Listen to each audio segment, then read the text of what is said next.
Everybody, guess where we are. Look at the background. It's so sweet and warm. It's an art museum. But before I tell you all of this, I want to introduce one guest, a VIP guest. He is the president of the Beverly Hills Historical Society, like this one. Well, actually, I'm the president of the Historical Society, but I am hysterical, so I do have a T-shirt there. Okay, he's a Philip and Savenick. Okay, Philip, nice to meet you. Yes.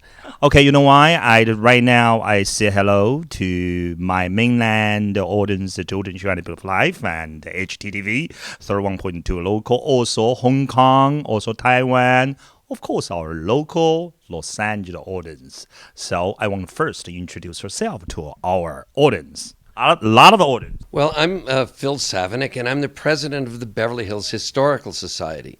And that's because it was my hometown. And when I grew up there, it was this magical place that had movie stars living on every street, and it was a little village, and it was sprinkled in stardust. And I figured if we didn't tell our stories, who would believe that such a magical place existed? Wow. You know why, Philip? Can I call you first name Philip? Absolutely. Okay, I don't like every time call you president. Okay, and Philip, you know, and June, beginning of the June, we will do the event that we call Intangible Culture Heritage, and like the event like an international conference. I probably invite you to go there if you have time. And I want to know history. You grew up at the Beverly Hills, and look at your place, your studio, and this is your museum. I know this museum, and upstairs is your studio, and this very historic. I'm very impressed. I want you to introduce how the Beverly Hills they grew up, and how you watch everything, what happened in the historic. If you can tell me a little bit, a tangible culture, I appreciate it. Well, our cultural heritage really came from the movie business. Our very first residents in Beverly Hills were the very first movie stars. As a matter of fact, Mary Pickford and Charlie Chaplin, two of our first residents, were the first two movie stars ever. People would go to the movies to see a movie. They didn't care who was in it. Suddenly, in about 1915, we want to see the girl with the long hair. We want to see the guy with the funny mustache. And they became movie stars. Mm-hmm. And they became fabulously wealthy. They were American royalty, and they built palaces. And where would they build them? They built them in Beverly Hills. Why? Because they could make their own rules. It wasn't Los Angeles. They wanted to build a giant place? Great. You want to have a horse stable? Great. You want to have a waterfall? Great. Build whatever you want. So really, the cultural heritage of Beverly Hills comes from the movie stars that founded the city and made it their home. That's for my first time to know that Beverly Hills was born with the movie. Yeah. But before I always think, because everybody thinks there's a branding, there's a lot of radio drive. People only think they're famous branding everything, and also rich people came to here for living right now. So right now there is really culture from the movie. Okay, you are president of the Beverly Hills and Historical Society. When and why you founded this society? Well, we wanted to tell the stories about our history because you're right. All anybody thinks about is Rodeo Drive and the branding and this luxury lifestyle. But those of us who grew up with it as our hometown, we remember when you used to be able to ride horses down Rodeo Drive. Now, the name Rodeo Drive really came from when we had Indians and we had cowgirls. Now, there's a mountain called the Santa Monica Mountains, and it has Coldwater Canyon and Benedict Canyon, and the water would come down these canyons, and they would meet right at Sunset Boulevard near the Beverly Hills Hotel. And the Spanish called that area El Rodeo de las Aguas, the place where the waters meet. Now, over the years, they've lost all of the words except rodeo. Oh. But that's where rodeo came from. It was the meeting place of water. Therefore, it was the most fertile land in this area. And our first resident was a woman. She was an African Latina cowgirl with 7 daughters. Okay. So Beverly Hills originally was a monarchy. It was a matriarchy. It was run by women. So I know the Beverly Hills about the movie, and also introduce about the beginning of the woman, the first family, first person came here with the woman. I want to introduce the family. Well, her name was Maria Rita Valdez de Villa, and she was from one of the first 7 families in Los Angeles. And she was married to a Spanish soldier. And because they had 7 daughters, the governor of Spain thought, well, this would be great. They'll populate the area. 7 girls, they'll have a lot of babies. But there was nobody here. Then the husband died, and the 8 girls ran Beverly Hills until about 1854, when she was attacked by Indians up near the Beverly Hills Hotel. And her son had to go get a posse, and the posse chased the Indians into Benedict Canyon, and there's a marker where the Indian battle took place. So this was the Old West. So when you talk about a cultural history, to us, it goes back much further than Rodeo Drive. It goes back to the cowgirls and the Indians, and then we had developers who wanted to come here. They wanted to raise sheep here. They wanted to raise crops here. They wanted to raise cattle here. Nothing grew because this is a desert. In about the early 1900s, we stole the water from Northern California, and suddenly we could have people here. Wow. So our cultural heritage is the cowgirls and the Indians and the bean farmers and oil drillers and real estate salesmen, and finally, it became the city of the movie stars. Okay, Philip. And you set up the Beverly Hills and the historical of the society. Right now, you are president of the society, and so you more concentrate to care about the old buildings, or more, or prefer you want to talk about the culture. Well, in truth, we're more concerned with the culture than we are with the buildings. Because the buildings will come and go, the people who are in them will change. The whole way our city is run and is going to be will change when the subway comes, for example. Mm-hmm. So we want to make sure that the stories, the people that should never be forgotten, that's what the Historical Society does. And we do it through a series of videos that we made that people can access on their phone. So we have a website, has 20 videos, 20 stories about the early city and the famous people who lived here and made our city. And we've also included them in the park, so that if you come to visit our city, you can access these videos on your phone and you could learn about our history and our cultural heritage. So yes, you can come and you can eat. Yes, you can come and you can look at the funny clothes, but you can also learn a lot about our early days and the movie stars and the cowboys. And we had a racetrack here, and you used to be able to ride your horse up Rodeo Drive. It was quite a legendary place. And when everybody know the Beverly Hills, everybody think they're just the rich and wealthy and branding. And right now, from your story, you tell us the story about the history, and I want to give your comments. The Beverly Hills, they grow up like the intangible culture heritage. And like right now, United Nations, even like the United Nations, like the even in China, the background there, they over care about the intangible and tangible culture and history.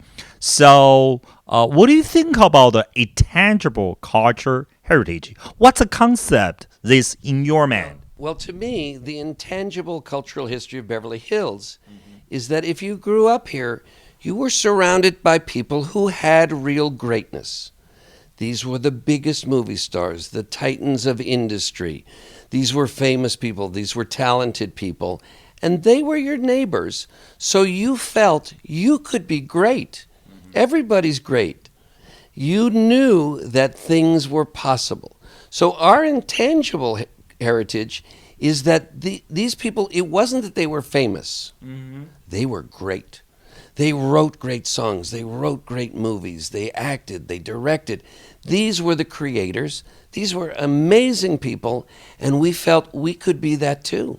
So to me, the intangible part is the fact that we believed in ourselves and you believed you could attain greatness. As I like to say, we stood on the shoulders of giants. Okay, Philip, yeah, you know what? I'm surprised. I'm very impressed. You give the intangible cultural heritage the new concept. I want you a little bit more introduce Beverly Hills. Well, one of the things we do to promote our history and our heritage is we've tried to make our history part of the landscape of Beverly Hills. So when our visitors go to the parks, Beverly Gardens Park or Will Rogers Park, we put a series of plaques in the park that look very much like this. And what they do is you can scan them with your phone and see movies about early Beverly Hills and hear the stories of, for example, when you used to be able to ride your horse up Rodeo Drive, or when we had an Indianapolis racetrack on Rodeo Drive. So in the early years, we had horses and horsepower, and we know that Beverly Hills is still famous for cars and fancy cars, and that's been our heritage for over 100 years. So if you go to the park, you can hear the story of how Rodeo came to be, how it was once El Rodeo de las Aguas when the Indians were here, and how it's Rodeo Drive today. We also introduced some of the movie stars who lived in town. Who was Will Rogers or Charlie Chaplin or Mary Pickford. These were the biggest stars there ever were. They're almost forgotten. But if you go to our parks near where they lived, you can, on your phone, you can see when they made movies right in the park. So what we've tried to do is draw people into our history and into our city and the stories as part of the landscape. So it's intangible, but to us, it is the stories are the history. Yes, there are bricks and stones and buildings. Yes, there are places where people lived. But what makes the stories come alive are these videos and our website, the Beverly Hills Historical Society.org. And we have probably hundreds of pictures and videos and stories. So people who want to know, why is Beverly Hills legendary? They can find out. Hello, everybody. This is president of the Beverly Hills Historical Society of the Philip of Savenick. And he introduced all of the Beverly Hills of a tangible of the culture of the heritage. And we know the much more, and the United Nations always develop of the intangible the culture heritage. I think they want all our human beings, our generation, our young kids remember all the culture and tell the people story. But the Philip and the president of the Beverly Hills Historical of the Society, they did all the job. They make the people remember. They make the people video, watch the movie, everything. They did. They helped the UN to do something. Okay, he's not only to do this historical of the Society of the Beverly Hills, they also have the museum. Look at all of this. I want to invite our Philip and Savinick to introduce all of his museum of the TV station. Well, hi, I'm Phil Savenick, and I grew up watching television, like many of you. The difference is then I spent my career making television shows, and then I started to collect televisions, and I found out that it wasn't that hard to do. Now, if I wanted to collect Rembrandt paintings, I couldn't afford very many. But it turns out if I want to collect black and white TVs, I can be the king. And if you want to take a second, I will show you some of the rarest, weirdest, and most historic televisions ever made. Hello, everybody. This is we are in the television museum, and Phil and Savinick will introduce all his museum. I'm surprised because all the machine came from almost 100 years ago, 1921, 1928. Hi, Phil. I want you to introduce to my audience. Well, thanks. I'm Phil Savenick, and I grew up watching television, and then I spent my career making television programs, and then I decided I would love to collect televisions. I just fell in love with the boxes. And I have here some of the rarest televisions you'll ever see. Now, the first idea for television was actually this one. which was a spinning disc that went several hundred revolutions a minute, and you watched a little viewer, and it never worked. It was a terrible idea. So a 14-year-old came up with an idea that it should only be the electrons that moved. And he invented an electronic system that RCA opted. They actually stole, and this was the very first RCA television from 1939 at the World's Fair. And as you can see, the tube is so big it wouldn't sit against the wall. So they had to point it up, and you had to watch it through the mirror. And it also had a radio set, but there were only two stations. They only ran television 2 nights a week, 2 hours a night. So television was a flop until after World War II.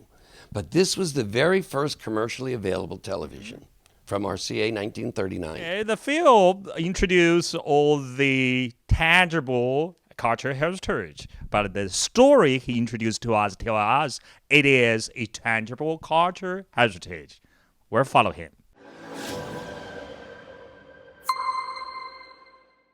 Okay, everybody. Hello, the mainland of the audience and Hong Kong, Taiwan, and Macau. Of course, our Los Angeles audience. Right now, look at all of this. It's like a radio. It's a live radio. Nate, our host of the museum, the fair, the Savenick, will introduce all of that to you. Well, it turns out that when I was working in television making programs, we would do these shows and we'd invite these old stars in and we'd run clips on an old television. And I fell in love with the boxes. I thought these are the greatest things I've ever seen. So going back to the 40s when the tubes were round, and these were old radar boxes from World War II. And this one is the very first plastic ever made. It was called Bakelite. And they used it in televisions and radios and cookingware because it could withstand heat. So this is the very first plastic. This was the most popular TV of the late 40s. It was like, the Model T. They had an assembly line, and RCA made 500,000 televisions, and this is what popularized the medium. But they were very expensive. They cost about $350 back then. Oh, wow. So there was a company called the Pilot Radio Television Company, and they had a lot of these tiny little tubes. And they said, if we could come out with a set for under $100, we'll make a fortune. And the screen was this tiny, and it heated up to about 300 degrees, and it wasn't even black and white. It was gray and green. So all the children to watch TV, they would sit right here, and all the mothers would say, don't sit so close, you'll go blind. This is the set that they were saying it about. So the next Christmas, to keep the kids from going blind, hold that for 1 second. Okay.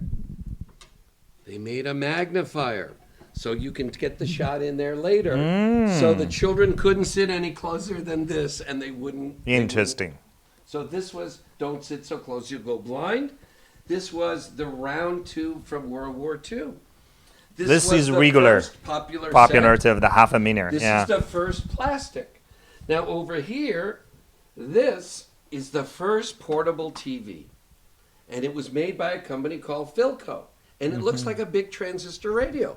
And this was 1958. Well, the folks in Japan at Sony saw that and they went, this is a great idea, but we can do it better. And this is the very first Sony television. It was space age, and it had a little visor so you would keep the sun off your lens, and you could take it to the beach. So these were the great-grandparents of your iPad. The first time you could take television with you on the go.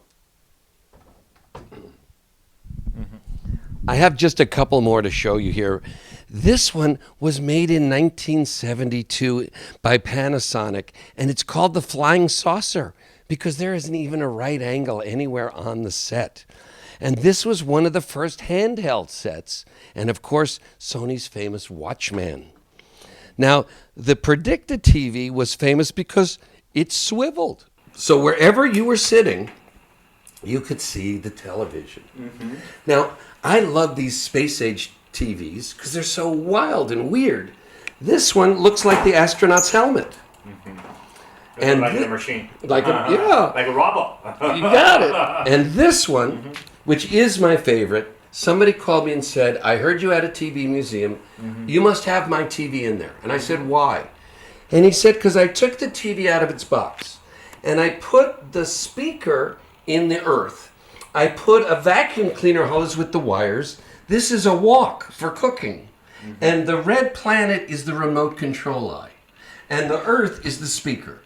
And I said, you're right. I have to have one.